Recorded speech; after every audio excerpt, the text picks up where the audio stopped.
ang mga balaod sa Pilipinas tulid, pero butangan gyud nimo kwarta dali kay mabawog. Tulid kuno ba atong balaod, pero butangan kwarta mabawog lang dayon. Tuo mo dili. Kana mao na.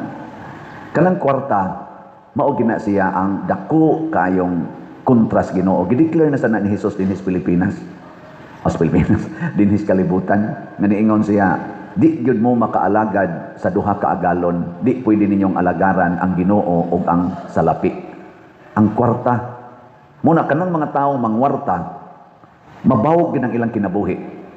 Karon lang grupo diha sa atong mga politicians ari lang abisan sa mga pari. Ari tas mga kami sa simbahan. Sa una daghan kay mag-rally against corruption. Apil ang simbahan, kami rally sad mi. Katong corruption ba? Sa una, mao to naka people power bitaw ta, apil man simbahan ato against man tos corruption. Pero ang corruption ato billions pa ang gihisgutan. Karon ang corruption trillions, why nagrally?